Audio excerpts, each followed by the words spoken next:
Hey guys, just wanted to make a quick video for those looking to get started in investing. I'm going to go through kind of a step-by-step of how you should handle any extra money that you have that you're looking to get into investing with. So let's get started. Here's a list of the top 5 things, and these are in order. We're going to go through each one of these individually, but you've basically got the rainy day savings, you've got your 401k, the IRA, traditional and Roth, and your brokerage account. The first one here is for rainy day savings. This is your first priority for whenever you're starting to invest. Basically, feel comfortable you're not getting in over your head and you've got kind of a safety net. I'd recommend opening a separate account. It could even be within the same bank you use, but definitely a separate account so that you can put money into this account and not be tempted to touch it. There are some options online for high interest accounts, high interest savings accounts. That's a good option. Usually for this account, you want to look at your monthly expenses and then have a minimum of 3 months worth of expenses in that account. I'd recommend a maximum of about 12 months in that account, because much more than that and that extra money, you could have that in a higher earning investment. The next slide here is getting into the 401k.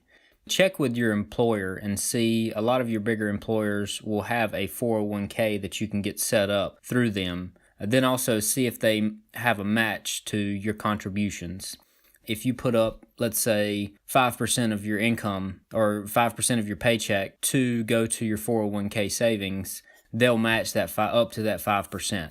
Not all companies are the same. Some don't offer it, but if they do offer it, then you want to make sure that your minimum investment in the 401k is up to that amount that they will match. The good thing about this account is you're saving for retirement, and this is pre-tax dollars, so that lowers your taxable income for the year. So that's less tax dollars you're having to pay out at the end of that year.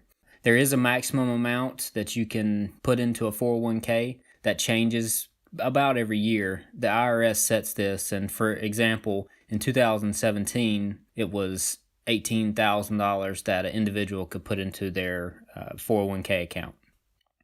Okay, the next topic is similar to the 401k, but this is usually one that you have to set up on your own. It's not usually through your employer.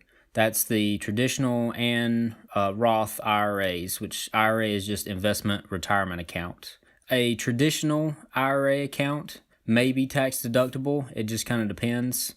I won't go into that here. The difference in the two is the traditional can potentially be tax deductible. The Roth IRA, you pay the taxes on it whenever you put it in.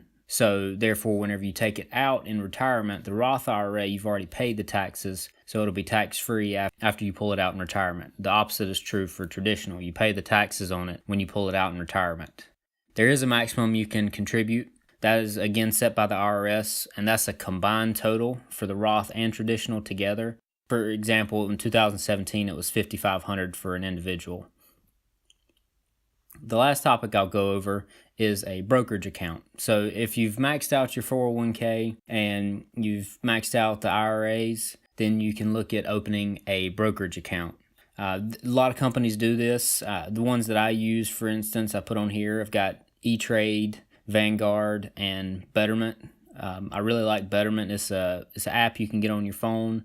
As you add in money, they adjust it based off of your goals that you've set in there. So it's really one of those that is a nice set it and forget it if you're not really into investing.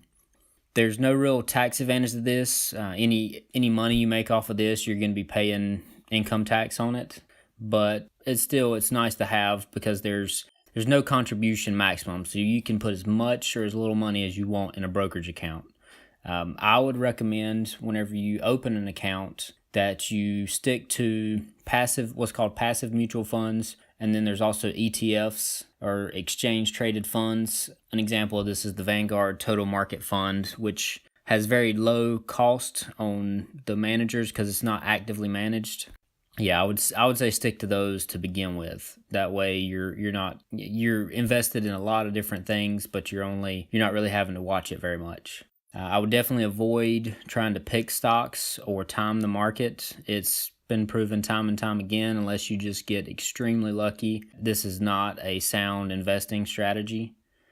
The best thing is just to go ahead and get started now. The younger you get started, the better off you are. It lets your money work for you, so you don't have to depend solely on your income. Anyway, hope this helps somebody. If you have any questions, just post them below, and I'll try and get back to you. Thanks for watching.